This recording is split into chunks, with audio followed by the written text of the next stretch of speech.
What's going on, people? Welcome back to another Sinclair TV, back again. And tonight I've got a very special guest come on my channel, and it's Faz. Big up to you, and you'll meet Faz, by the way. Faz? Yes, Oh, I'm there. Thank you very much. So, Yeah, thank you. I appreciate that. Thank you for having me as well. Thank you for inviting me. I love speaking to fans of different Premier League teams and different football teams. So, I'm really looking forward to it.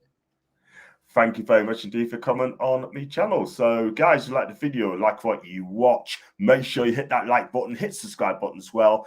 Super chats are open as well if you want to join, if you want to contribute, and you'd like to become a member, it's just 99p. So let's go for the comments straight away. Big up to ESK. I can see a few fastest followers as well. You always welcome to come on. Thank you very much indeed. Hi to you, mate. Hope you're good. A says Toon. Big up to you. A says hope you well. Hi to Mal. Got one called one. A says Ramesh. I get that a lot. I get that a lot. I get that a lot. Don't worry. People do say that as a joke, but yeah. Hey, big up, bro. Big up, bro. And what do you think of Gated this season? I mean, it started well, but I think they'll be there back to season, Jack. I really do think that, and I hope they get into League Two as well. And let's go on to the next one. Big up to Kwaha. Kwaha, I hope you're well. And big up to Mr. Watson. I've just been watching your bro. Another John called John Sinclair. There's the link to hit to be a member. Martin, what we do, I'm going to send it out again. If it doesn't work, then I'll work it out, and then you can definitely be my member, man. I mean, more members, the better. And big up to Faz and Harshad. Big up to you. Big up to Mr. Conlon as well. Dan Ashworth wants Eddie Howe next season to replace Ten Hag. Oh, we're going to talk about it later on. Trust me when I say that. It says, remember, you can't.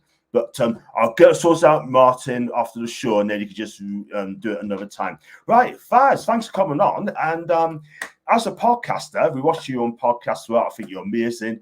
How did you become what made you become a podcaster? Okay, so basically, all my life I've been very, very good at talking. Can I swear? Can I? Yeah. Excuse my friend, but I've been very good at talking shit all my life. Go on. And I talk a lot of crap with my friends. A majority of my friends are actually professional footballers or athletes. They're either professional boxers, in some sort of sport. And I'm the only one that always tries to compete in sports, and I was never good enough to play professional, be professional in any sport. But I've always had an opinion. So some of my friends early on said, I should talk about this online. Some of my opinions and stuff, people would either love it or hate it because of the way I talk. And I originally started off creating a podcast channel called Planet Faz, and where I wanted to interview up and coming athletes. It was a very niche thing that I wanted to do, where I was speaking to athletes at academy level or grassroots level, at national league or below. And then I ventured into speaking to up and coming businesses, entrepreneurs, and stuff like that. Anyone and anybody that's very, very unknown and up and coming. I specifically wanted to speak to them before they became something. Do you know what I mean? It was a journey in that self. And I used to always want to go to United games. During that period, I never really had, growing up, a lot of money to go to United games. I've always lived near Manchester, but I never had the opportunity of being able to go to Manchester United games until I started working, saving up. And season tickets are expensive. They're not cheap. Okay. Eventually, I managed to save some money and got myself a season ticket, and I was going to United games, and this is just before Ole time, so it's a good few years ago. And there was, after one game, I remember I was walking out of Old Trafford with one of my uncles who has a season ticket, and we saw this like huge crowd gathering outside Old Trafford against the wall. And like this, I just see a bright light and people just gathered. So I'm like, what's going on? I just go up and I see someone interviewing someone about Manchester United. And I remember there was a lad was speaking on the camera, on the mic, and I just gate crashed the interview. I just went on without asking, and I just said, we need to get Matic out. I'm sick and tired of Matic. I said, Matic, if you want me to show you the door, I'll show you personally. I'm sick of this.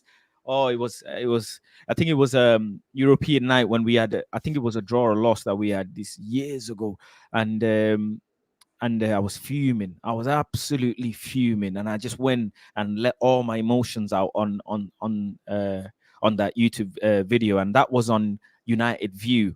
And I remember I went home and I checked the comments, and thousands of people were saying, "Who's this guy? We really agree with him. Get him back on. Get him back on the channel. We want to hear the real opinion of what he wants to say, how he's feeling." And it just took off from there. I remember I was still doing my generic podcast, speaking to athletes and speaking to friends or whatever. But then everybody just wanted to know my football opinion. Football, what does Fast think? And it just took off.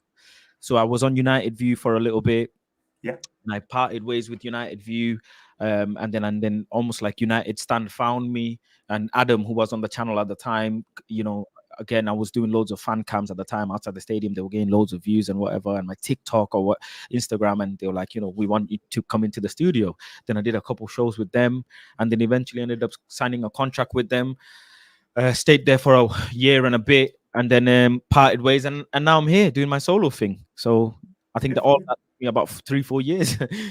Wow, good. Yeah, good for you, man. I mean, it's good to you got on these bigger channels, United View, United Stand as well. And you know what? If you're also independent, then it's a good thing for you. So you could stamp on your own authority as well. And I think you're doing well, man. Yeah, look, it's your channel as well. You've got 22,000 subscribers. It's a big accomplishment. Sometimes I used to think, you have to be on someone else's platform to give your opinion or say something. You really don't. If I asked you to put 22,000 of your subscribers in a room, you'd pack out a stadium. You know what I mean?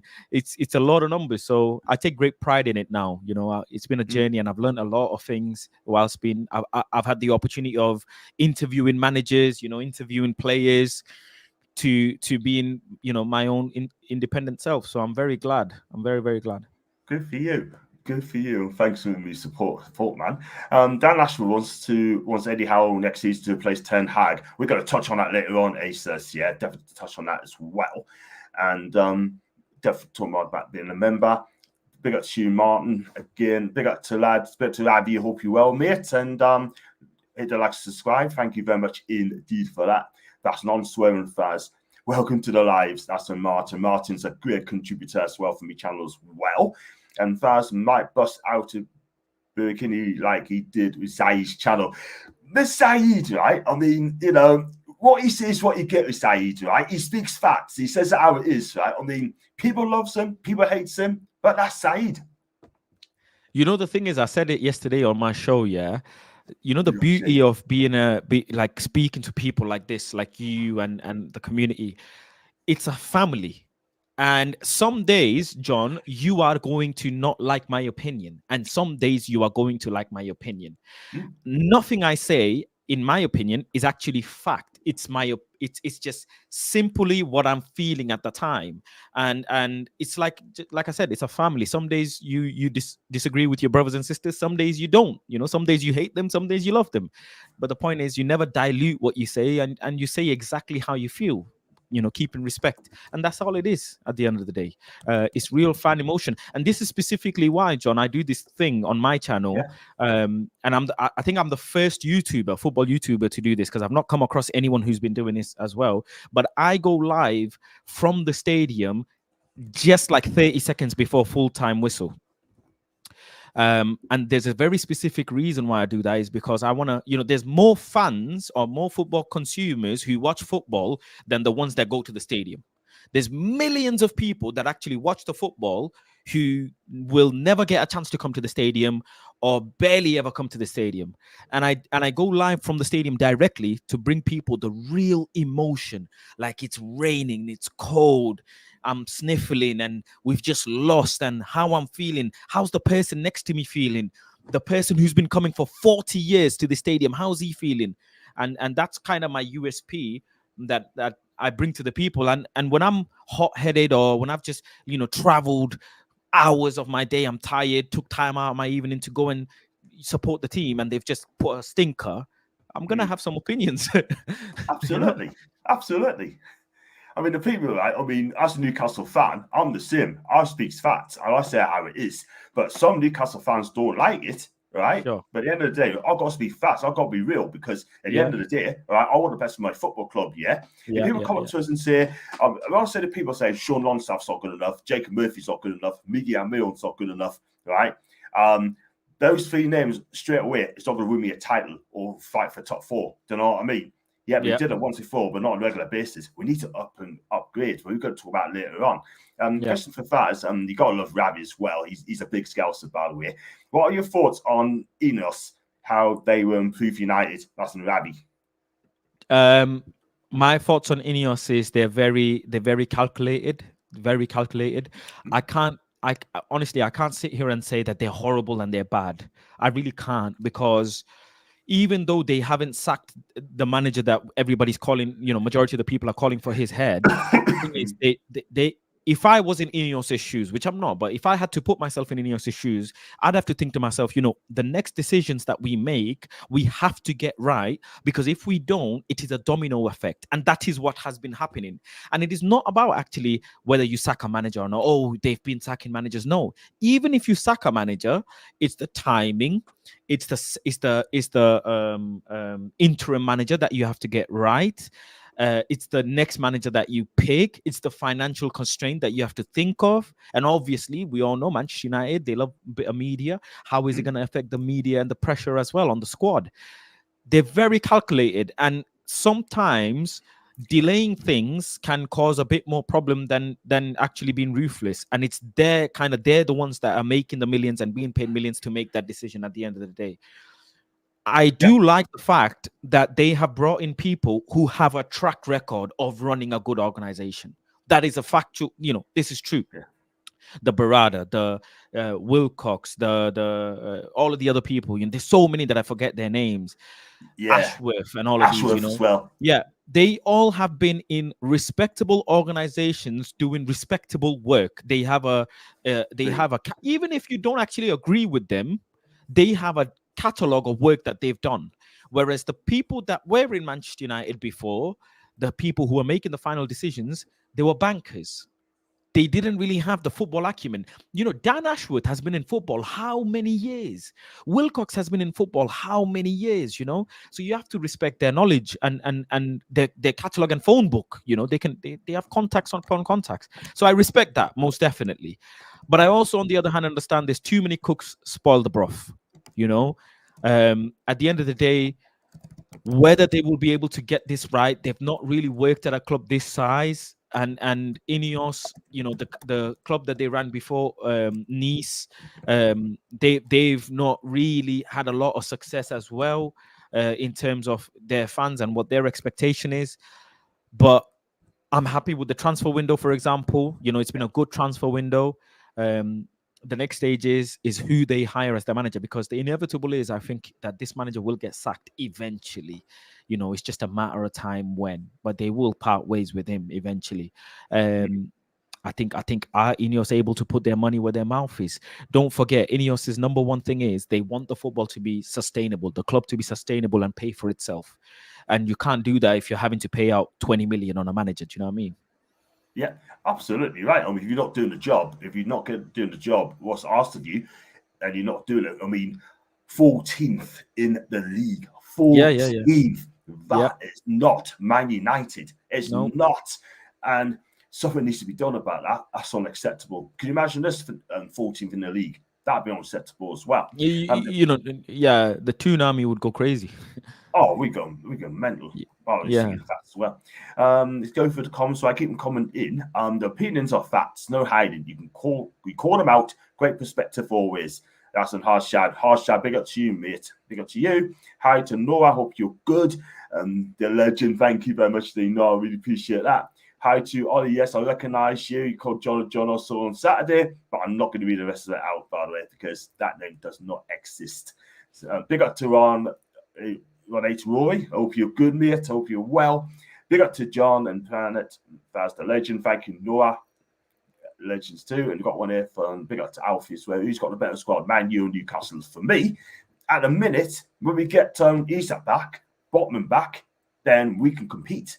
But to the end of the day, right, we've got to start winning trophies, because the bottom line is we haven't won the trophy 69 years domestically. We haven't won the league since 1927, and the last trophy we won is 69. That's a long time, mate. Yeah. It is a very long time. Not even a domestic trophy, you know. And I think you have a decent squad. Your squad isn't bad at all.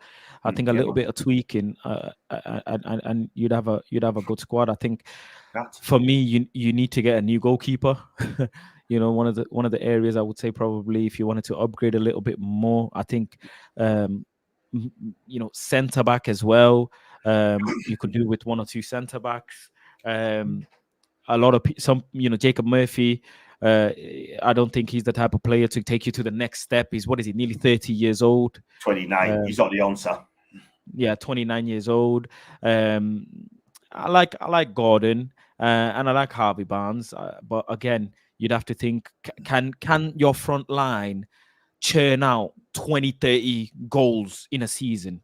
You know, are they capable? When you look at your front line, are they capable of giving you a 30, 40 goal season in the Premier League? You know, to sustainably come top 4 in the Premier League, you need to be scoring like upwards of 65 goals, right? On average. I agree. Can your front line do that? Like, I can say, as much as I want Marcus Rashford out of my football club, Marcus on a good season, when he's feeling himself, he can give me a 15-goal season in the Premier League. But then I can't say that from Rasmus, Xerxes, Ahmad, Garnacho, Anthony. Do you know what I'm saying? Whereas if you look at Arsenal, if you look at City, if you look at Liverpool, you know, these teams, they'll be able to churn out results because their front line, there'll be 2-3 individuals in their front line that will contribute something, or someone in the midfield will be contributing 7, 8, 9 goals, and you need that every season. I just don't know, other than Isak and Gordon, are they going to be able to do that? Is Newcastle going to be able to consistently do that? Do you know what I'm saying? Yeah. Can I look at Bruno Guimaraes and say he's going to give you 7, 8, 9 goals in a season? Do you know what I mean? Yeah. I think me personally, I mean, Isak scored 25 goals in all comps last season. Anthony Gordon scored 12 goals last season as well. Yeah. I think Harvey Barnes has scored 7. No, tell a lie. I think he scored 4 or 5 this season, yeah. But this guy, right, Barnes, I think he's going to be really good.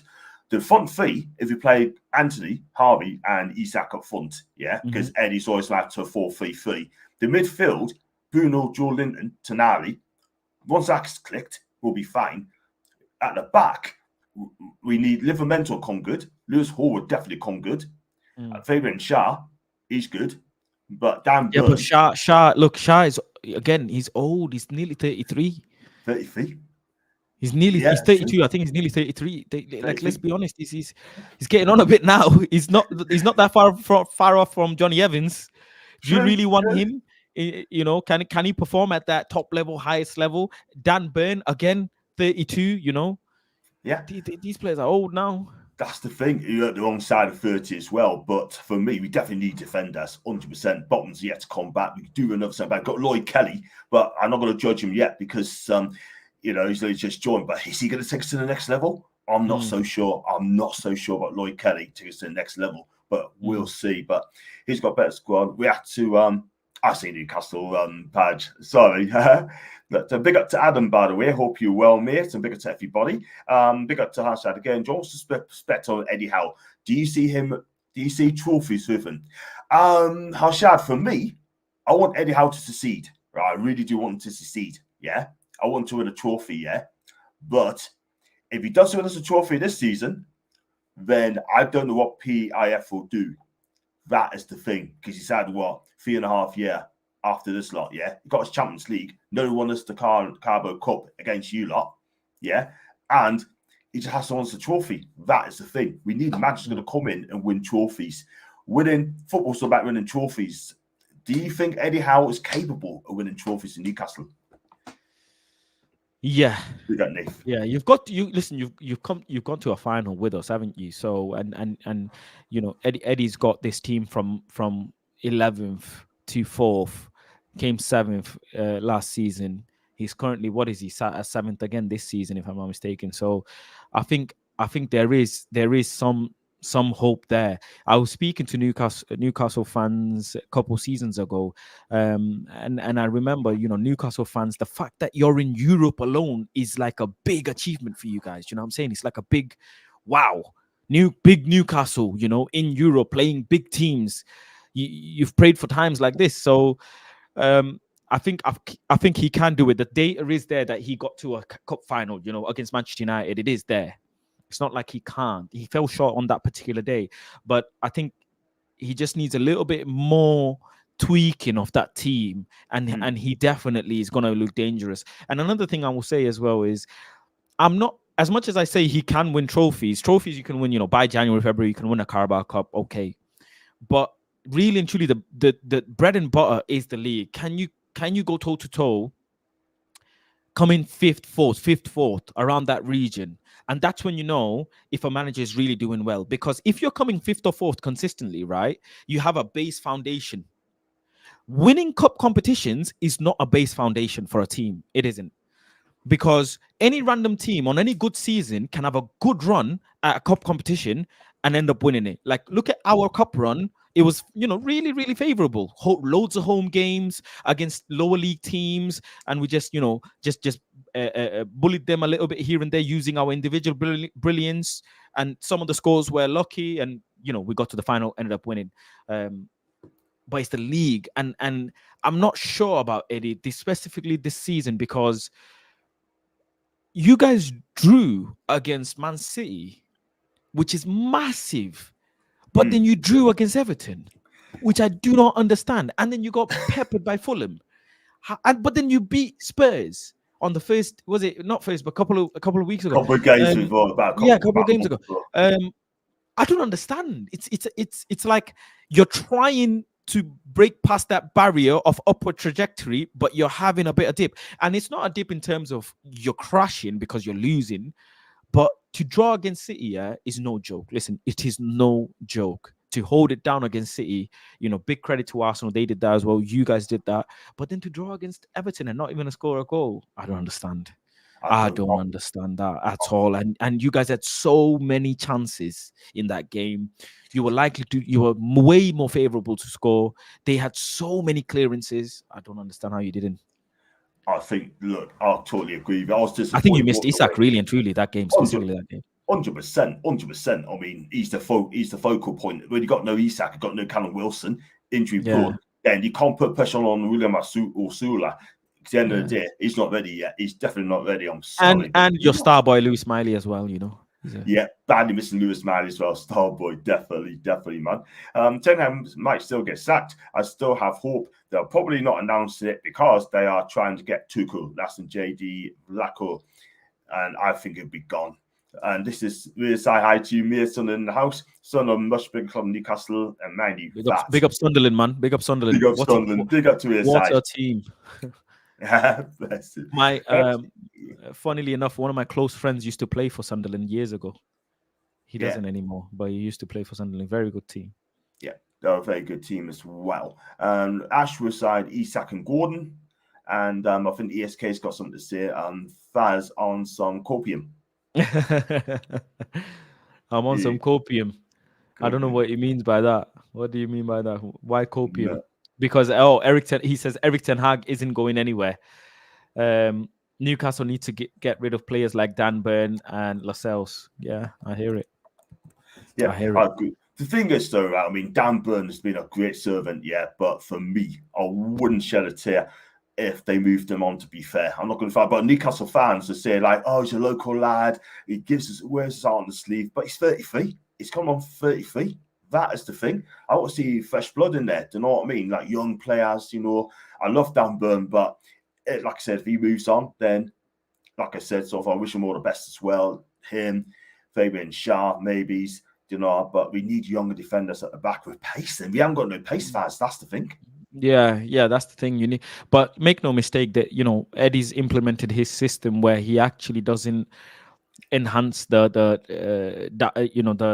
negative aspect of any player's game. He's trying his best, and it's important to understand Newcastle will look scary once some of the players come back. The level of football hasn't dropped. This is what you have to understand. with Newcastle. The level of football with Manchester United when we had injuries dropped, but the level of football with Newcastle hasn't dropped. And that's the most important thing to understand. Make no mistake, Eddie Howe is he's got a lot to learn in terms of sustainably coming top four in the Premier League. But he went toe to toe with Man City with having Gordon in the middle and Murphy, what I'm saying, and Barnes, not even his main players, to hold off a draw. So we needed our best players against Man City in a cup final to be able to beat them, and that even was very hard. You know you look at the stats of that game against Man City that you guys played, and you did really well, really well. They had way more of the possession, but you still had enough chances and held them off, and that speaks volumes, isn't it? It does. It does. I mean, all thought we were going to get slaughtered. If that Rodri or Kevin De Bruyne, we would have lost that game. But you know what? Like you said, we stood up to them. I think, and we didn't falter. I thought we've got a bit of luck with the penalty kick, but we scored from that. But Nick Paul was outstanding. Second half, 3 fantastic saves. The one for Bernardo Silva was unbelievable. Absolutely unbelievable. And we'd love your thoughts on the new PSR Man City ruling, John and Faz. What's your take on this Man City winning? If I'm not mistaken, last time I checked, they won a few counts, not all of them. They haven't actually beaten the whole case, if I'm not mistaken. Someone can correct me if I'm wrong, but what did you expect? That's all I can say. What did you expect? It was never going to be the fact that they're going to get relegated and blah, blah, blah, and they're going to get fined and whatever. A football club of Manchester City size bent the rules and played around the rules. Clearly, they hired exceptionally intelligent people to break the rules in the first place, so they don't get in trouble. You're not going to do that, are you? Like you're Manchester City, you're a multi-billion-pound organization. You're not just going to willy-nilly break rules thinking, oh, one day if I get caught, we're going to get relegated. No, they've clearly broken the rules or bent the rules, manipulated the rules, hiring people who knew what they are going to do. It's like when Chelsea were selling off their hotels or whatever, trying to fund player sales and player purchases and stuff like that. Football clubs do that, man. They know what the rules are. These clubs have lawyers who are paid to figure out how to go about the rules. You see the same thing in Formula One when Mercedes do certain tweaks to their car and bend the rules, and then different cars find out that they've been doing that, and then they complain to the commission and they say, okay, right, you figured that out, that's not allowed. That's always going to be the case. I didn't think of anything different. You know what I'm saying? At the end of the day, why didn't we do it? If they could do it, why didn't our club figure it out? The rules are there for everyone to be bending and folding. Why didn't we figure it out? Yeah, I agree with you. I mean, look, at the end of the day, I mean, you got all these clubs like Everton, Chelsea and Villa swapping players about to beat FFP. Newcastle had to sell Elliot Anderson, and it was to set Minty as well to Forest, and we had to get in a Flacca Dimos, to beat the PSR. Now we could be under investigation on that, but I don't know what's going to happen. But me personally, I think this PSR is only my opinion. PSR should be scrapped. To be fair, should be scrapped for me, because I tell you what, it's anti-competition first. But you got to spend. We got to spend. Do you know what I mean? But bigger than that, one thing I'll say, John, is bigger than PSR. Yeah. The bigger headache for me and the bigger direct concern is VAR, referee. Yeah, it is killing the game. Every single game, every other game, there's decisions being made and there's things being done in the Premier League, that is awful. And I have, as much as I hate to say it, I have a huge respect for Jurgen Klopp for standing up to the league. The way he did, the way he was vocal last season, where he even said, "I'll replay the game." Do you know what I'm saying? For the mistakes that they made in one of their games, and Liverpool started writing letters publicly, being public about it. Big respect, because no other team done that. No other team, stood up to the league like that. Look, our red card got turned over, right, for Bruno Fernandes, but against the Spurs game, saying it wasn't a red card. But did we kick up a fuss? Because the straight red, it didn't get checked, or apparently got checked or whatever. But why wasn't there some fuss about that? It was not a red card. Someone made a bad mistake. You've put contingencies in place so you can replay things back. Why didn't you notice it in game? You made us play the game without a player. and then eventually turned it. So you're doing all of these things to help the game, but actually you're killing it. And the harder thing is, John, is they're not accepting the fact that they're ruining it. That's what's making it mad. I agree. I mean, there's still no consistency at all whatsoever. Yeah, no consistency at all. Like Fabian Schär headbutted Brereton Diaz in the first game, right? Hardly touched him, right? Didn't touch him. He gets sent off for that. Surely VAR should have checked it, and then we'll look back on it. Their tent was there, even though he hardly touched him. Their tent was there, and they're not doing anything about it. Yeah, but then again, I think Bruno Fernandes did slip, got him. It was out of his control again. It's the consistency in this league. When's it going to be sorted out? I want to see the Australian way. It's like the Arsenal City game. Who got the red card? Someone got the red card in the first half, wasn't it? For kicking the ball away. Oh, Declan Rice. And then Doku didn't get booked or anything for kicking the ball away later on. It doesn't make sense. Well, you can't kick the ball 20 yards. You can only kick the ball 5 yards. I don't understand. You know what I'm saying? It's not clear. And they keep chopping and changing things. Even with the offside stuff, they keep chopping and changing things. Then the handball stuff, they keep chopping and changing things. It's not clear. It's not clear. And I feel like they've gone down this rabbit hole where they're trying to make the game better or make the decisions more accurate. But instead, they're all looking at each other confused and bamboozled. Do you know what I'm saying? You look at some of the other sports, and this is the thing with Premier League, they're too egotistical. In UEFA, you've got these goal line technologies and all of these things the offside technologies and stuff in the World Cup or stuff. You have these offside technologies. Premier League don't want to use them. Why? Yeah. Don't understand it. I mean, you got Richard. You're drawing lines. You're taking times to draw lines. Yeah. While a game is going on. Whereas you could have that technology that tells you instantly, straight away. I don't understand at all. Crazy, isn't it? Absolute joke. It needs to be sorted out very, very soon because people just get so peed off about it. People ain't going to enjoy the football anymore if they can't get that fixed up. Simple as that. Europeans does a lot better than we do. Do you know what I mean? Yeah, most definitely. And you know what? It was great back in the day, man. It was great knowing a referee got a bad offside, and sometimes the decision goes your way, sometimes the decision goes our way, and some referees are like, they're a bit tough, so they let certain tackles slide, and you get a bit of physicality into the game. This was back in the Barclays days. Now you can barely touch someone, and it's like a yellow card or a red card. Do you know what I mean? I do. Before, referees used to actually have a hold of the game, and now they've brought in nobody can speak to the referee other than the captain. Like, why, goodness, man, it's just they made it so soft. So what's going to happen next is going to be no one speaking to the referee. That's what's going to happen next. You just watch, but no one will be allowed to speak to the ref. And then what are we going to do? Christ. Newcastle needs a long-term centre-back pairing. No injuries involved. That's for Ayusha. That's a fair shout. Thank you very much indeed, Adam. Let's see if we get 50 likes. That'd be brilliant. We will replace all Asian defenders, but it'll take time due to Premier League, FFP, and all the restrictions blocking our owners. That is the thing. Hopefully, one day that'll be unblocked because the Premier League, you need to do something about it very quickly.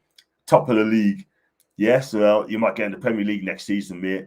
And big up to Eddie, by the way. I hope you're well. And good evening, gentlemen. Hitting the like. Thank you very much indeed. And Eddie's continuing saying, Ineos better know what they're doing, or United standards could fall even more relegation. I don't think they get relegated, but that'd be. I wouldn't put it past us. Can you look at Manchester United and say, on any given match day, we're guaranteed 3 points? Do you know what I'm saying? We've got to play Brentford next. And Brentford have got, good manager, Thomas Frank, right? They beat in their last game. They beat in Wolves 5-3. Okay. Can we say that we can? They've already scored 13 goals in the Premier League. We've only scored 5. Whether Brentford are a poorer team than us or a lower table team than us, let's just say that way. Factually, we're lower, for sure. The fact that they've scored 13 goals speaks volumes in itself, right? That's a team that can score goals. Can we match that? By game, they've played 7 games just like us. In 7 games, they've scored 13 goals. That's nearly 2 goals a game. So if they on the next match when they play us away decide to score, they can score 2 goals. Can we match them and score 3? When we've only scored 5 this season. So I look at the Premier League table very differently, John, to other people. Do you know what I'm saying? Yeah, I don't know if yeah. you can tell. I look at it very, very differently. But then they've also conceded 13 goals in the Premier League, right? So their goal difference is 0 at the moment, considering all of this. So I don't know. Can we beat Brentford? Our goal difference is -3. Theirs is 0. I feel like it's got a draw written all over it again. Manchester United, Brentford, it's got a draw written all over it. I feel like they'll score a goal, we'll score a goal, and it'll end up in a draw. The only way I see us winning it is if we get a lucky set piece or a jammy goal from somewhere, because we're at home and we've got the crowd advantage. Yeah. And that's the thing. I mean, that is awful. Scored less scores than Brentford. That is a madness. We scored 8 this season, I think, and Brentford scored more than us. And Brentford on and you scored 8 without your main striker. Isak's played scored once this season. He scored, but he's missed the last 2 games, hasn't he? Yes, he has. He's last 2 or a few. Last 2 couple of games, 2 games. Is it 2 games? Yeah, last 2 games. He came off against Fulham, so he didn't play against City and didn't play against them, so he missed 2 games. Yeah, last 2 games. So he'd probably be back against Brighton, and that'd be a tough game for us because Brighton are a decent side. But we can't break down low blocks. That is the thing, and I've noticed that as well. And Eddie plays 4-3-3 all the time. It'd be nice for him to change it up. Like if he changed it up and play a 4-2-3-1, change it up. We can play 4-2-3-1 quite easily. Do you know what I mean? But we're getting the ball, but we just cannot finish. That is the thing. Or I found the ball's been a bit of a letdown. Anthony Gordon, fantastic. Harvey Barnes, fantastic. Jacob Murphy, not good enough. Yeah, not going to lie. And Anthony Gordon had to play up front. That is the thing. To make room for Jacob Murphy to come in, Miguel Miron, definitely not good enough for me. I'm sorry, he is not. We want to win things, and he cannot do it. It's as simple as that. But can he beat Brentford? That's going to be difficult because Brentford had a fantastic season. Do you know what I mean? And you're struggling to score goals and that. Do you know what I mean? And something needs to happen, though, fans, because your fans won't accept it.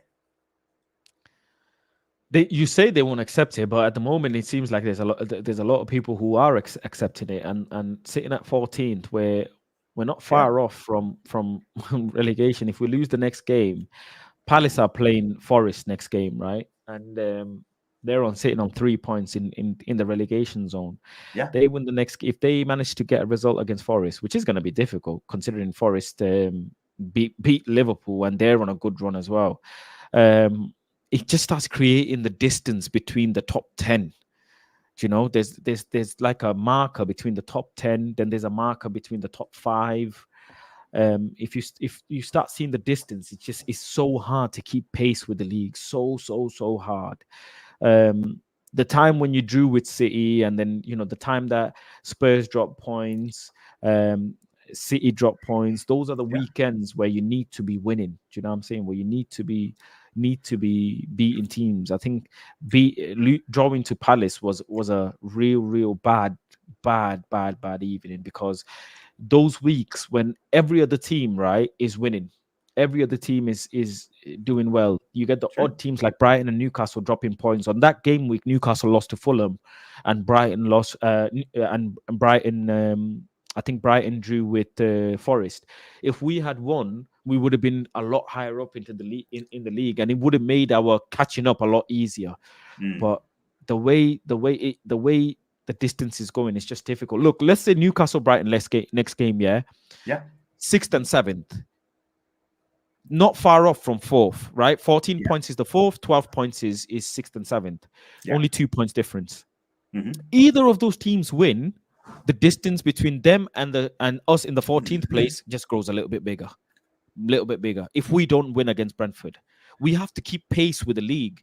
If we don't keep pace with the league, we just start falling behind. And I don't think we're gonna beat Brentford. Do you know what I mean? I really don't.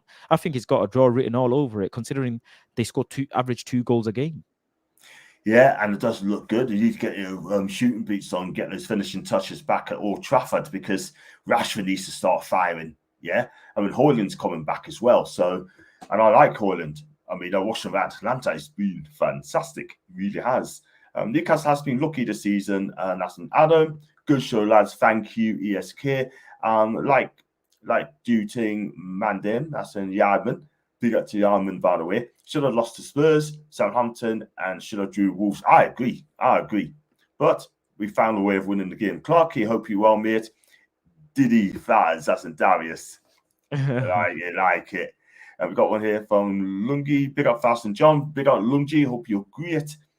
Jose says semi-automated offside and took a while for VAR to come. That's in Jose. And Dillian was watching ref on Sky Sports News doing their little segment about absolute melts. That's as well. We got one here for Faz YouTube, Johnny Mark Goldbridge. Oh, heck. And Zaid Mark Goldbridge, big up to Tameh. Stupid VAR, must be saving money. Don't want to pay for extra software. Sums up. And Italian league is the best ref league in Europe, in my opinion, and the best in the world. Jose, I totally agree. Tammy's on that. And Terry and Ten Hag at the wheel, that's too gnarly. Yeah, obviously you want them sacked, but like I said, who do you want to come in as your next manager if Ten Hag gets the sack? Anybody who's competent. Any manager comes in who has a bit of competence and is able to get the selection right, get the substitutions right, will be, or by default, the football will be better, because you're putting the right players in the right areas.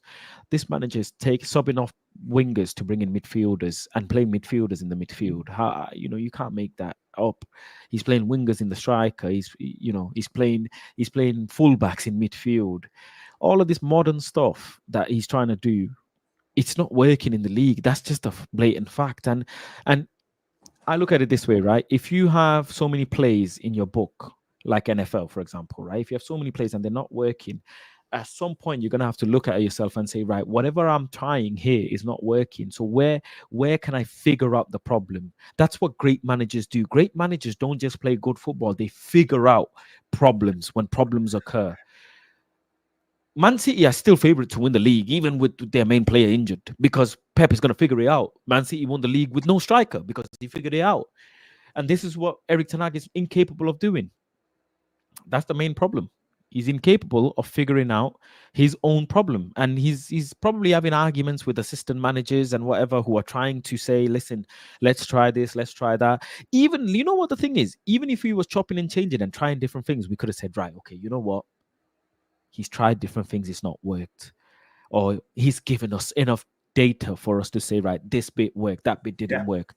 Every game, Bruno Fernandes, every game, it doesn't make sense. Every game, same formation, not changing it up, same play, every game, and you become very predictable, don't you?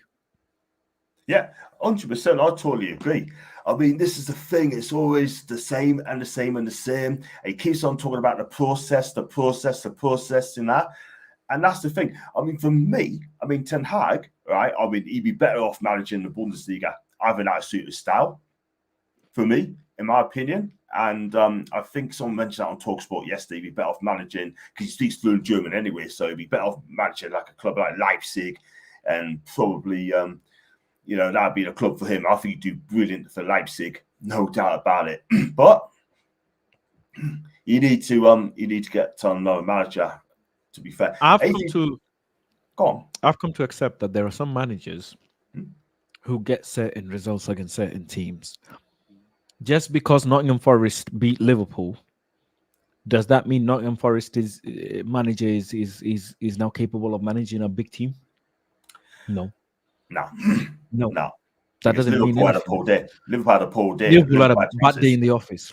Brighton's manager, right? Who the hell is Brighton's manager? Who is he? Where is he managed? What has he done? I've never heard of him. Never heard of him, to be fair. He was at St. Pauli, though, but a lot of people haven't heard of St. Pauli. That is the thing. Never heard of them. I'm sorry, not heard of them. But how come Brighton, he's come in and he's able to say, right, okay, Graham Potter did this, De Zerbi did this, I'm going to come in, I'm going to make it a little bit better. I'm going to keep the level that they're in, the football that they've played, the ability that each player has, and I'm gonna look at everyone and say, right, you can do this a little bit different. You can add this to your attribute. You can, you know what I'm saying, sprinkle a bit more of positivity and your addition to the team. He's Yeah. come in and players are going backwards. Players are regressing. That is what the problem is. Dan Burn is being made look like a top class defender by Eddie Howe. How does that make sense? Dan Burn is nearly Johnny Evans' age. Yeah. What? That's the thing. To be fair with Dan Burn, right? I mean, he has some good games, yeah, but I watched him against Fulham and he didn't look good at all whatsoever. There's some moments of the ball over the top of his head, like Fulham could have scored from that. But against the players size him, like up in the air, I think he's really, really good. He hasn't got the pace. I didn't like it at left back, but centre back he's good. But like you said, we need to get a younger version of Dan Burn, someone with a bit of pace about him. Do you know what I mean? Then Ed's going to turn around to and say, we already got Lloyd Kelly. Crazy, man. Absolutely crazy. And Johnny Evans, wow. 36, is he? 36? Yep. 36 going into 37.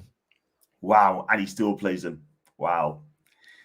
83 touches our box last season, 30 odd shots. Brentford has our number. Big up Faz. Sam last Mama. Big up to Mama, my favourite mod. I hope you're well and I hope you have a fantastic day. And Master Van der Kraan, everyone in Netherlands is convinced there's no future for ETH and United. And that's from TalkSport. Heard that yesterday as well. That's Jadsy. Big up to Jadsy. Big up to Fasinio and me. Big up to you, mate. Hope you're good.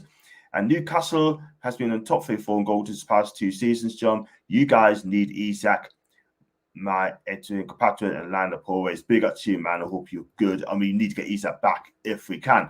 Big up to Julie J. Hope you're good. And John, quickly, Isak is one of my favorite strikers in the Premier League, if not my most favorite striker. I like him more than Haaland. Who's that? Sorry, I keep telling.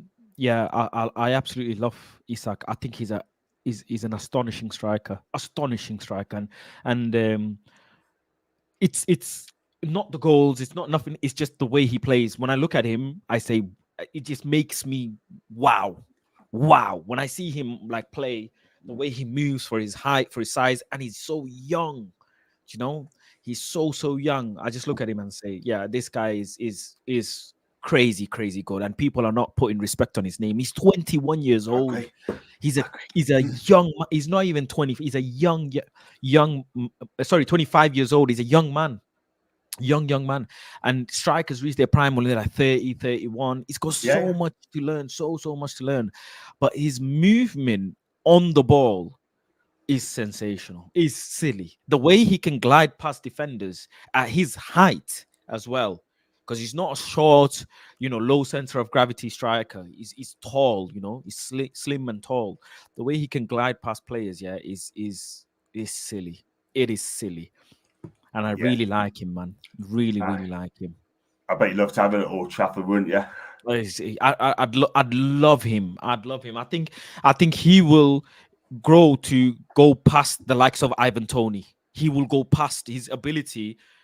Will surpass Ivan Toney by the time he's like 28, 29 years old, easily. Because don't forget, he's still physically, he's still a little bit on the slim build. Whereas you look at strikers, by the time they're 28, 29, they're a little bit more fuller, they're a little bit more muscular, they look a bit more physical. So in a few years' time, he's going to be silly. I don't think you're going to be able to keep him by then. I think some big club will come and snatch him. Yeah, that's what even Lewis Miley, actually. Even Lewis Miley is silly as well. Yeah. Well, also the case, but if the money comes in, then I'm afraid to say that he wants to play for Champions League side, then and we can't offer him to Alex, then I think he'd be on his way. It'd be sad, but I hope he stays for a long time to come. And we'll see what happens. So Tottenham span, big up to Dan, but I hope you're well. Locked in listening to the Toon Show as always. I've love for the Toon. Big up to Dan, man. Keep watching this, mate. I hope you're okay. And what happened to the other day against Brighton? So yes, lads. Big up to TC. Hope you're great. And hi, big up to Flossie. Show some love as well. Tell me one player that Ten Hag made better in the last 2 years. That's Bandulu. You know what? you have to give him credit under Eric Ten. In as much as I'm so much hell bent on Eric Ten Hag being gone, the two players that have shown levels under him, whether you like it or not, one, Marcus Rashford, numbers don't lie. 40 GA in a season. I don't care what people say. It is not a joke. You might play your way into 20 GA and say, oh, he's not played well and has 20 GA, but 40 GA in a season, it is not a joke. To be an athlete and get that sort of numbers on the board, silly. Absolutely silly. And Dallo as well. In my opinion, the player of the season last season, but didn't get it for whatever political reason that is. They gave it to Bruno Fernandes, which I absolutely hate. But again, consistently performed all season in the midst of a horrible, horrible season. And now he started the season poorly because, one, he's playing out opposition, and what else can you say? All of these running and all of these games have a toll on the players as well. Do you know what I'm saying? He's not got nobody to rotate with. That's the thing. You need to buy quality in as well. You spend a lot of money, but he hasn't progressed them at all whatsoever for what I'm watching them. It's a shame, really, because your club should be right up there. But you know what? Something has to happen very, very soon, because what you don't want to fall further behind or below Man City, Arsenal, Liverpool's, or even Chelsea for that matter. Ten Hag has received no formal communication from Ineos or the club's leadership following their meeting in London on Tuesday. That's with Fabrizio Romano. Thank you for that, Jad. So, what happened to Botman? He's out until January. He carried on with injury for a couple of months, right, and didn't self in. So he's out for 9 months, but he should be back in January, Broderick. So once he comes back, then it's going to take him time. I'm not going to put pressure on the lad, but he will come good. It's a long-term injury. We do not want to push this guy. He's still 25. I think he's a really good defender. First season, brilliant. Second season, not just the same. But when he comes back, I think he'll be fine. Hi to Jay. Hope you're well. Wish you had Isak. Big up, Jay. Big up, Jay. Not yet, but I know what you mean. Bro, Newcastle dead really, man. Wants a how 2019 times. But your man came a long way. He has indeed. Look, if he needs to start being ruthless. He's ruthless, then it'll be even a better manager. He picks his favourites too much. That is the problem. Isak stops. As in Jay, the foundations at Brighton were set up. Spurs and Newcastle are both similar clubs. We buy championship players and lack leaders. That's the thing. That ain't good. And I'm sure Postecoglou will do well and should do okay. If he keep playing the high line. He's a sensation on this day. We'll see him back to full fitness and form this month. That's David. I hope so. Fingers crossed. I like some things can't lie. That's in Jay.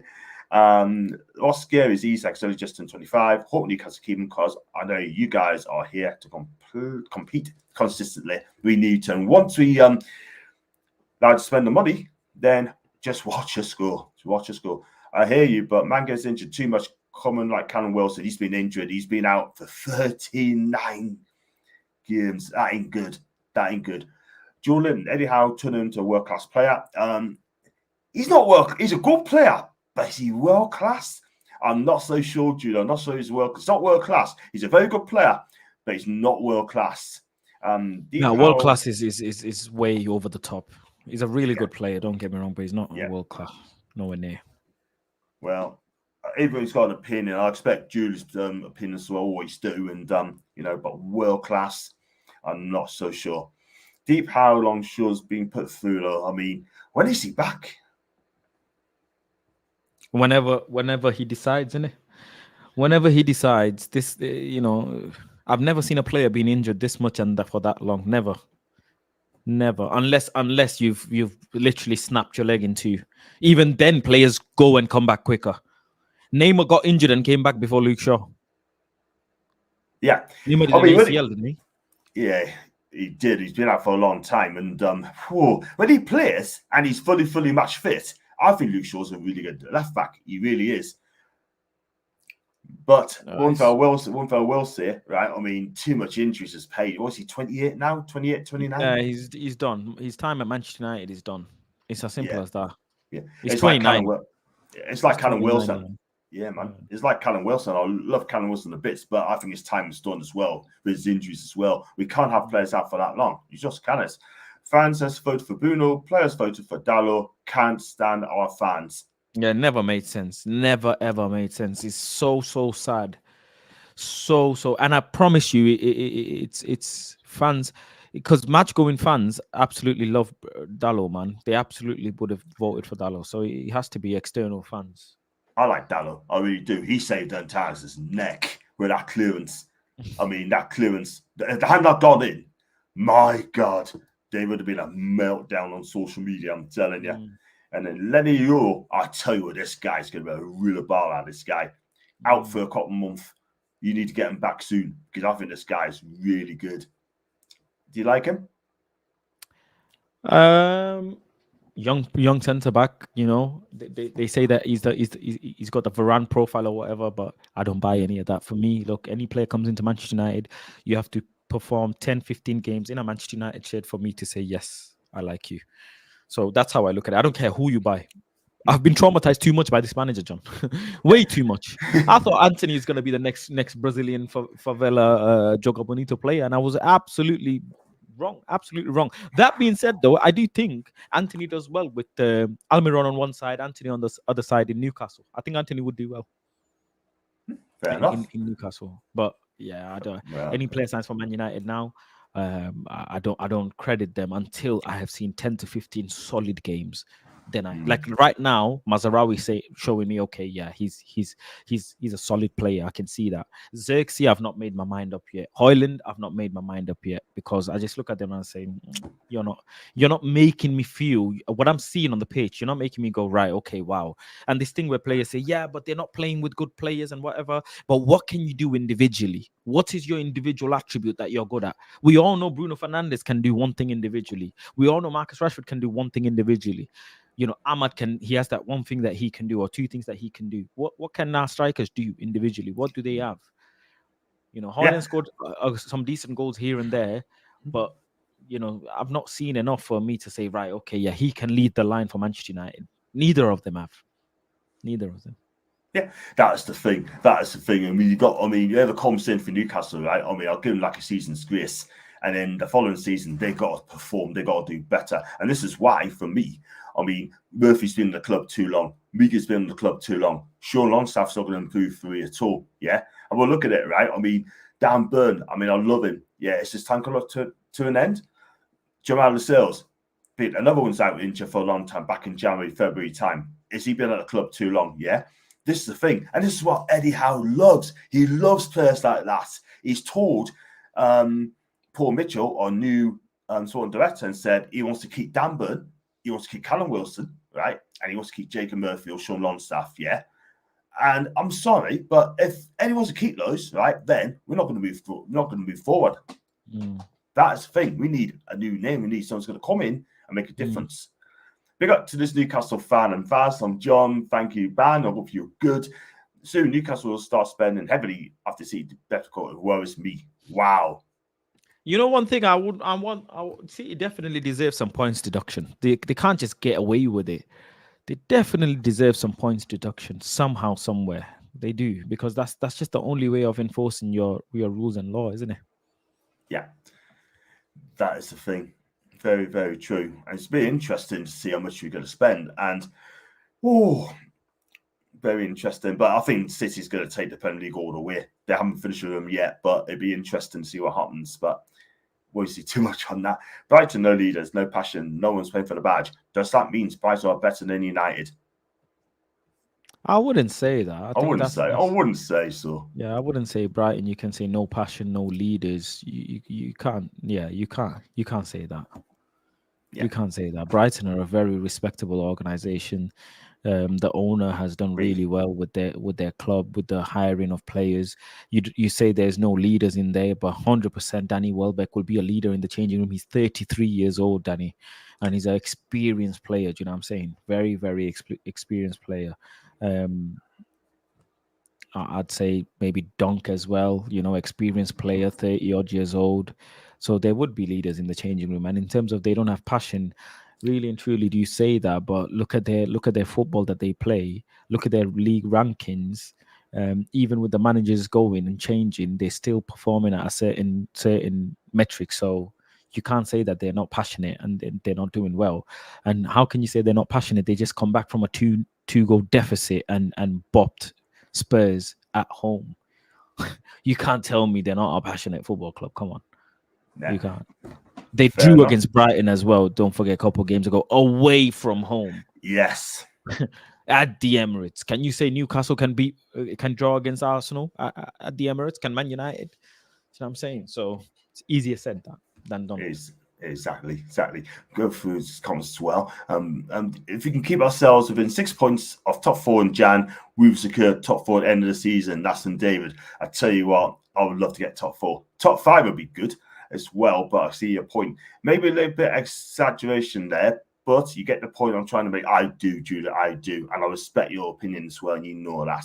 And bless. All United fans, enough's enough. Message, all my brother, Miyaki is your standard fraud hag out. Wow. Can I ask you a quick question, John? Are you disappointed that you're not in Europe this season?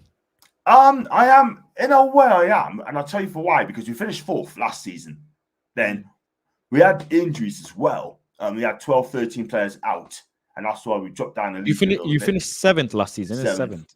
And that would have got us into Europe in the Europa Conference. But because you beat City, we were out of Europe altogether, and you got that place, the Europa League, and Chelsea dropped down to the conference. So a little bit disappointed, because at the end of the day, we need to keep best. If you want to play European football, you've got to keep the best players here.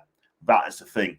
But if we don't qualify for Europe next season, then I'm going to be quite worried, because you could have players like Isaac, Bruno Guimaraes, Anthony Gordon possibly as well. He's going to sign a new deal. I mean, they could be on their Tonali as well. And they want to play European football. That's the thing. They want to play European football every season, yeah. But Eddie Howe is going to be key this season, yeah. I think if he gets in European football, cool. I think he'll stay. But if he does get European football this season, he's gone. I'm going to be worried for him. I love Eddie Howe. He's gone. Yeah. Because it's a big financial problem. When you come top 4, you have such an injection of cash into your football club, and you do end up, saving or spending that money, preparing for the next 2 or 3 seasons. But then you come into Europe, then next season you don't get Europe. It's a problem. And conference for a club like Newcastle is not enough, Some would say, yeah, it's okay, but it's not. I would say Europa, Champions League, you can say you would be happy. That's enough sustainable income for Newcastle to keep some players, maybe do well in Europa League, maybe do well in some domestic cups and try and push yourself into the Champions League. But that's the consistency I'm talking about. Coming Europa League, Champions League position. Last season, you were left. Your fate was left on us if we beat City or not. And the worst thing happened for you guys, which is, we ended up winning, and you got, pushed out of Europe, and you can't let another team's result decide your fate. That is horrible. You can't let that happen. And if that happens again this season, then without shadow of a doubt, Eddie Howe will get sacked, in my opinion, because Newcastle, they have too many big players. The squad is, too expensive for you to not be in Europe. What's Newcastle's wage bill as well? I'm sure Newcastle's wage bill is too big to be not coming in Europe as well. I think it's around 100 million. 100 million, some of that. So be 100 million, 120 mil. And I tell you, we need to get European football, man. We need to this season, because that's got a big wage bill there as well. 100 million is silly. Is really, really silly. I know. And I tell you, we need to sort that out very, very quickly. Otherwise, I fear that we're not going to get European football this season. I believe we will. But our season starts now. We got games coming up. We've got Brighton at home. Then we've got to play Chelsea away. Then we've got to play Arsenal at home, Forest away, West Ham at home, Liverpool at home. And I tell you what, this is going to be a massive few games for us. We come through that, we'll be absolutely fine. If we don't, then I think we'll probably finish 7th or 8th this season. We don't want that. So all the teams in Europe that from the Premier League, the Villa, the Spurs, Newcastle, all these teams, their wage bills are around 100 and 120 million. So if for that wage bill, you have to come European football. It's as simple as that. And if you don't, it's huge financial implications. 100%, and especially that we can't spend because of FFP. That is the thing. But you're so right, Faz. You're so right. Lewis is adamant on playing midfield at Chelsea. How has he been a left back? I think he's been really good. He's been really good last few games. He's been fantastic. I mean, Eddie Howe knows that he'll play him at the right time. But Broderick, I think he's been amazing at left back. He realised had a brilliant game against Man City, my man of the match. He had a decent game against Everton too. Said, what if Ten Hag turns it around like how Mikel did? I think he's out. I think he's ETH out anyway. Bruno can cross the ball and throw a toddler tantrum. That's from Julie. Bruno Fernandes. Big up Woodward. Show me G. That's from you. And question, is there any possible route for Pogba to return, or is it pie in the sky? Or if it was good value, different manager? Paul Pogba. That's a good question there, but if I was a Red, I say no. I don't think the hierarchy in Manchester United would allow that because of the wage demand Pogba would make, and the English fans just not going to accept him back. That's just what it is. I think he'd be much better off in Europe, where he will play European football at a respectable club where the fans will accept him. And he'll be happier, really. It's important that he's happy as well, not just if some of us fans are happy. He has to be happy as well. And I think there's talks of him going to Marseille. And I think that is a fantastic club for him to go to, and to help Marseille, do well, with the other players and the manager there. Yeah, it would be good. It'll be good for him there. As much as the inner child in me wants Pogba back, just simply because I know what he can do. Do you know what I mean? Absolutely. I thought that as well. I mean, Marseille's a perfect club for him. And I think De Zerbi would bring the best out of Pogba. I really do. If he listens to him, I think he'd be fine. And on top of that, Pogba's not in his 20s anymore. Do you know what I'm saying? He's not in his 20s. So, yeah. And last season, Marseille did really, really bad. Really bad, considering what they should be doing. They were third, they were like second, third, then they plummeted to 8th. They absolutely plummeted. So this season is very important for them to go toe to toe with PSG and Monaco, and try and secure that top spot, really, second or first if they can. Massive club. We go through this comments well. The least we said about this the Decor Bella, Man U, one of the clubs trying to block Newcastle making any progress as a Tonali. And Faz, if you have one man to replace my man, who would you take really and truly? I say again and again, and people disagree with me, but like I say, I'm going to stand on this hill. It's Diego Simeone. 100%. I don't disrespect football heritage. Like I say, I look at football very differently to people. Diego Simeone for me. I need that venom. I need that venom in the league. I need someone who can inject fear into oppositions and into referees, and they get the crowd rattled up and ready for a fight. Do you know what I'm saying? Ready for a war game, and that's what I need. These new school managers, I'm so sorry, right? They're so nice. I don't like it. I don't like football. When I grew up, it was like Arsene Wenger, Mourinho beating Arsene Wenger and walking off before the full-time whistle. It was drama, and I like Conte. I like Tuchel when they're fighting. That's what I like, Passion, and it brings more out of the players. It rattles the fans. His football is too cute and soft now. I don't like it. I don't. It's too soft, way too soft. Fergie used to go crazy as well on the sideline. And look, all of that aside, all of the drama and acting aside, Antonio Conte football, it is really, really, really good. People disrespect it because it is the common conception of what they hear and whatever online. The fact is, if you really watch Atletico Madrid again and again and again, you will say, wow, the players that he has, the football that he plays against the teams in the league that are by default going to win the league, he does so well. He didn't have a good result the other week. With that being said, Yeah, man. but yeah, I still think he's a top class manager. To be able to sustain himself right for that long in a club speaks volumes, absolute volumes. Even though Benfica absolutely banished them in the Champions League, I still think they're a top club.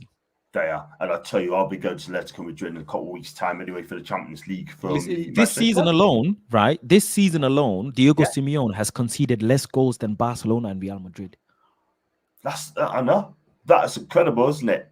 This manager is still class. He's a world-class manager. His defense is solid, and if he was a manager in any other league, he's competing for the title. It's just Barca and Real Madrid are just juggernauts who spend so much money to get the best players in the world.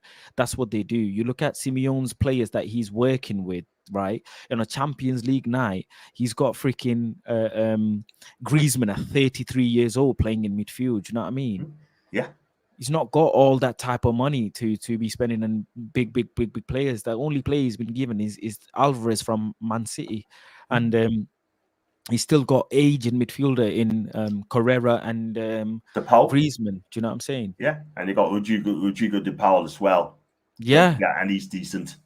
Yeah, but again, 30-year-old. He's not got young, hungry, running players in his midfield. Another midfield player that he plays Koke. Do you know what I'm saying? 32 years old. All older players. Yeah. All older players, but he's still making it work somehow. He believes in the players, and the players are leaving Diego. That is the thing. And you know what? He should be a Champions League winner. Said a lot about him, didn't he? Remember? He did. Yeah, he's won the La Liga with Atletico under Simeone as well. And I'll tell you what, he's done really well over there. And he's done brilliant. And the question of both, do you feel the current owners for your clubs can do so much more? For me, until we spend, that's not what we can do, Ravi. We can't spend the money. We cannot because of FFP. Unless you sell big players, yeah. That is the thing. I'll just go through this quickly, bro. Ineos should have sacked Ten Hag. They arrived. They wanted to rebuild like Newcastle did with new owners 2 years back. That's an Alex. Look at Alex. Ed wants you to DM. Trust the process on Lille. Ten Hag is steadying the ship. And he's steadying the ship after crashing into the freaking ice like Titanic, mate. But after, that's how he's steadying the ship. What is Faz wearing? It's just a jumper. I like my colorful jumpers. But someone said in the comment, where is it? I saw in the comment. Which one? Someone said Atleti fans want Diego Simeone sacked. Well, so do some Real Madrid fans. Some Real Madrid fans want Don Carlo Ancelotti sacked. And how many trophies has Carlo won with them? He's drawn a couple of games, yeah, and Real Madrid fans are thinking. The fact that they want those managers sacked is because of standards of what those managers have created. Ancelotti kept the level of standard of Real Madrid.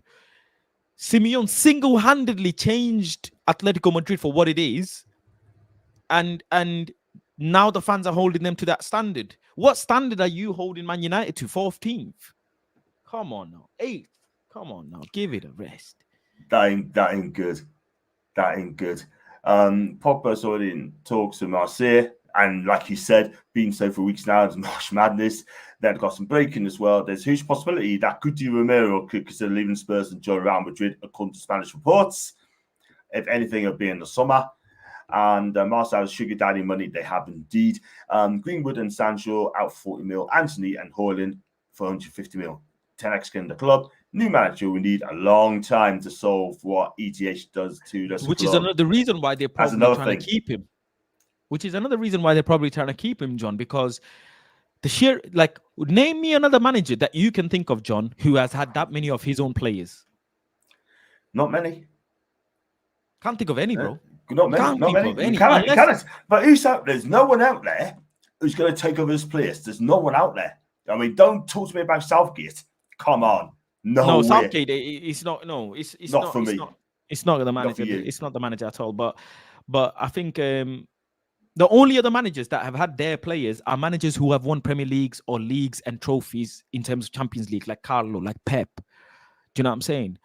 But other than that, who has been given the amount of money he's been given to buy the players from his former club, by the way? Not just any players, from his former club. Nobody. Yeah. Nobody. You want us to suffer. You don't watch Diego Simeone football. That's just plain and simple as that. He's got dinosaurs playing young man's football game and doing well. And he's conceded less goals than Real Madrid and Barcelona. If that's the dinosaur football, well, ladies and gentlemen, please bring it to me, because I want my shop to be locked up so that we're not leaking goals and shots. Do you know what I'm saying? Yeah, he will win titles as facts.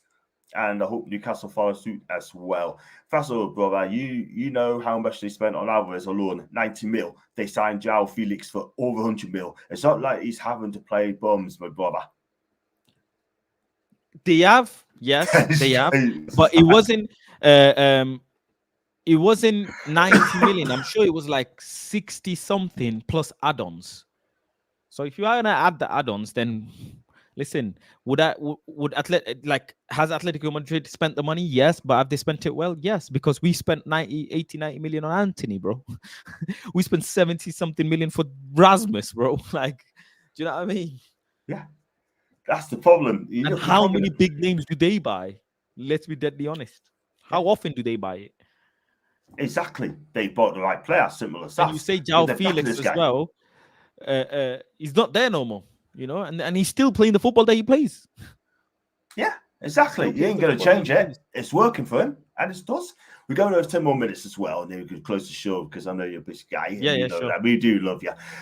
We could talk to you about 11 o'clock. Jedi, don't complicate things. Fergie plays simple football. We're aggressive on predictable principles. That's Mac. I hope you're well, mate. That's the point. We should have higher standards. Big up John and Faz, mate. Question for Faz: do you prefer Ole ball or to high ball? Sorry, do I prefer Ole ball? Of course, Ole. Mate, Ole was getting me off my seat. 100 goals with the front line. Are you crazy? What? Ole Gunnar had one thing: sit back and counter, and that's it. Listen, when Ole was in Manchester United as a player, our ethos was pace, power, unpredictability, and penetration. Those were the 4 pillars. If people don't know, there's a video of one of our assistant managers under Sir Alex Ferguson mentioning this, and those times Ole was in our club as a player. Ole came and did exactly that: unpredictability, pace, power, and penetration. Sit back, defend well, keep it clean, and when you get the chance, use your wingers, use your forwards, and just penetrate and be unpredictable. That's what he did. The only thing is people didn't like it because it was going bad. If you're going to be really honest, right, Ole was never this bad, bro. Never. One thing you knew with Ole Gunnar Solskjaer is he's going to score goals. One thing you don't know with Manchester United, one thing you do know with Manchester United right now is we're going to concede goals. Do you know what I'm saying? So it was way better than Erik ten Hag, man. At least you knew what Ole was going to do. And that's when you said, right, okay, you know, we don't want this. We don't even know what this guy's going to do. He goes 2-0 up with Porto and then bottles and then messes up the whole team, makes the wrong subs. Marcus Rashford is having a game of his freaking season. At half time, he takes him off. Make it make sense. Make it make sense. And then he talks about rotation. What? This manager was known to not rotate players. He was known to not rotate players. But now all of a sudden, a player's having a good game, you'd rotate the play. Make it make sense, John. He's literally doing everything opposite that he used to do. Crazy, isn't it? Absolutely crazy. I mean, Ole, when he came in, he did well. I mean, you know, people love Ole. You know what I mean? But again, they didn't really give him that chance. You know what I mean? They could wait to the end of the season. They could wait to the end of the year. Look at the players Ole Gunnar wanted to bring in. He didn't get them. He wanted Haaland. I heard that as well. And he turned them and he said, no, you cannot. Bro, anybody, Eric Ten Hag just told that player, they said, okay, where do we sign? He said, that player, where do we sign? Where do we sign? Where do we sign? Just bare signatures. Do you know what I'm saying? Fact. Absolute fact. Crazy, man. It's just ridiculous. Absolutely ridiculous. I think they hang Oli to dry, to be fair. I mean, he's done nothing wrong. I think he would have done all right. Madrid needs him in the midfield. He's been crap except for Valverde. And Ten Hag's best manager. Oh, don't upset. Everyone's got an opinion, but don't upset fast. No, I'm not going to be upset because you can't be upset with people who've been fed a lie and that's what they believe. You can't. You know, it's like I call it being vaccinated with the wrong vaccine. That's what I call it, and that's what it is. I can't be mad at these people. You know, they don't know what the manager can do. They hope that the manager can do it. That's all it is. Nobody pays Simeone 30 mil. He was staying 30 million stay in Madrid, but I agree that we need a manager like this. I can't disagree with Anthony one. Holland's a good signing, but not for the price. We should have bought him for cheaper and put an experienced striker in front of him to learn for the likes of CR7. Rasmus Højlund has not done anything in his career for you to say he's a good enough striker for Manchester United. Zilch, nothing. He was on a scholar contract a year before he came to Manchester United. He's done nothing in football for you to say. Nothing. He's not at a 25-goal season. Nothing. You know who you can say that about? Ivan Toney. You know who you can say that about? Cole Palmer. You can say that about Isak. You know how many goals Isak has scored whilst being in Newcastle? Do you know what I mean? You can say there's sample size, there's data for you to say. Callum Wilson. You can say Ollie Watkins. There's data. Rasmus Højlund has done nothing, zilch in football for you to say. Jadon Sancho, you can say that, what he done. Whether you like Jadon or not, whether you're a Manchester United fan or not, if you're just a consumer of football, you can say Jadon Sancho has done X, Y, and Z in his career for him to be able to say he's a good enough player. Simple. Fair enough. Speaking facts again. Christian Faz, what game made EDH out? That's from when we lost the final on his first season, the FA Cup final in the first season against Manchester City. See me, I'm very big on football heritage. The probability of Manchester United, a treble-winning club, playing their neighbor, biggest rival, Manchester City, in a cup final to stop them winning the treble. Do you know the probability is like 1 in a billion? The probability of Man United playing Manchester City in a cup final for the treble is 1 in a billion. And the fact that we lost that game, and not just anyhow, we got embarrassed in that game. The fastest goal conceded. It is freaking diabolical. It's bollocks, really. I promise you, any other manager will do anything to try and lose that game respectfully, or at least try and beat them somehow. The fact that my team lost the treble to Manchester City, I can't. And yeah, they will say, "Oh, but they could have, they won the Premier League. They beat whoever in the Champions League. Blah blah blah." I don't care. We, Manchester United, had a chance to stop our neighbor rivals, biggest rivals in football after Liverpool, from winning the treble, and we failed. Yeah, I'm done. I can't, bro. I'm all about football heritage and doing that. Nah, I can't. My people know. Some of my members, like people watching the show, they know. Ever since that day, yeah, I was like, I cannot. Totally understand. How dare you lose the treble? How dare you? To your arch nemesis as well? Nah, get out of here, man. Get out. Facts. I like vibes of the show today, and keep it a thank you, Bandaloo. Thank you very much indeed. We go through his comments to wrap the show. He wants his 50 million. Oh wow! I don't agree with saying Ten Hag's not good enough as a manager, but he is not good enough for the Man U manager's job. United is different caliber, even if we haven't been the best post Ferguson. And big up. Sorry, what was that? Can you bring up that comment again? Yeah. United is different caliber, even when we haven't been the best post Fergie. You say that, but listen, there's always an argument, isn't it? There's always an argument for what you say. The fact is, Ole Gunnar came second with this team. That's a fact. Whether you like it or not, it's a fact. and that's no joke. Whether you like it, whether how many points difference from us to Man City, so is everybody else. Everybody else was behind Man City as well. But Ole Gunnar factually came second. I don't give a flying damn what you say about his football.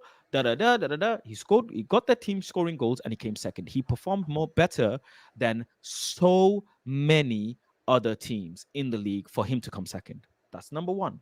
Number two, David De Gea let him down with one penalty kick. That's a fact.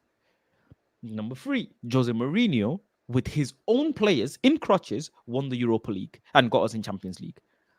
You know, these are facts. Yeah. So you can't tell me that Ole Gunnar, Ten Hag is not good enough manager. He's not a good enough manager. He's not a good enough manager. A good enough manager figures out solutions, bro. A good enough manager carries his ethos from one club to another. He didn't. That's the fundamental one thing that he didn't. He didn't bring his Ajax football to here. Simple. Yeah, exactly. That's one there. Ten Hag had Ronaldo in his first season. He scored a bag of goals, then binned him. And going for the last one. So, no, that's not what I meant. I mean, talent-wise, a young striker that can learn from an experienced one. I'm saying I wouldn't have bought him as our number one striker. Brother. Yeah, now I agree. I hear that. I would never ever buy Rasmus Højlund to be a first striker. Impossible. I would buy Rasmus Højlund and I would buy Ivan Toney or Osimhen or any other big name striker, because a young striker is supposed to learn his trade for many years, many years. Do you know what I mean? So I agree with that. Thank you. That's fantastic. Great concept. Great answer. We've wrapped this comments up before we close the show. That's crazy. And got one here. John goes, level-headed brother. Thanks for coming on. Good luck to Geordies. Cool. Thank you very much indeed for that one. ITN, thank you for that. Ten Hag looks good in season one as De Gea clean sheets and Ronaldo scoring goals. Yep. And John, tell Faz that ETH appointment was to save money and reduce the wage bill. That's the minerals. And right, we're going to end the show there because I've got lots of comments as well, and I ain't got time to read them out. But if I haven't read them out to you guys, I'm so sorry. I really am sorry, but you have to definitely next time. But do you know what? You have been absolutely amazing, Faz. You've been amazing. Yeah, I appreciate that. That. It's been lovely to speak to you as well. You too, my guy. And where can we find you on your socials, man? Just Planet Faz everywhere. Planet Faz everywhere. Everywhere is the same. YouTube, wherever, Instagram, Twitter, everywhere it's the same. We all love brother for Faz. That's an Ali. And go for Johan. Big up to Johan. Thanks, Faz and John. Great talk. Thank you, Johan. And big up John and Faz as well. Appreciate that as well. And what you got coming up on your show? So it's international break. There's nothing really going on. So I just do a regular stream on my channel. I'll be live again in about an hour and a half, just talking to my people, talking to my community, and just chopping up some football and maybe doing some gaming as well and stuff. So that's just it while it's international break. Nothing much really. Nothing much other than that. We're just chilling. Good for you. Good for you. And got one of the big up John, top look. Big up Faz and chat. Thank you very much indeed, bud. And Saeed as well. Is that Saeed? Saeed? Yeah, that's like one of Saeed's channels. Yeah. Big up to Saeed, by the way. Big up to you, man. And I hope you're good as well. And big up to Faz and John. Thank you, Saeed. TV Clips, big up to you as well. And yeah, so I've got coming up. I'm not sure I've got coming up. I'm not sure I've got coming up this week. Next week, I hope to have Alice on next week, but she's going to let me know. And got one there from Mama Flossie as well. Big up to me, Mod as well. She's absolutely excellent as well. So Mama Flossie, thank you so much for coming on the Modern Me channel as well tonight. And yeah, just give me eye peels, guys. And that one there, Bob Fall as well. And thanks again. Thanks to everyone in the chat as well. I have a quick word with you backstage very, very quickly. It says, come on, people, from Saeed. And smash the likes. Thank you very much indeed for that. And guys, if you like the video, like what you watch. And if you like to and it's edited by the way, but thanks again. I really appreciate that. Thank you, man. and keep doing your job. You're doing a good job as well. And if you like what you watch, make sure you like and subscribe to the channel. Don't forget to follow Planet Fast on the social media as well, and he speaks facts. And thanks for all the Man U fans coming on my channel as well, and the Newcastle fans, of course. And as always, have a fantastic evening. We're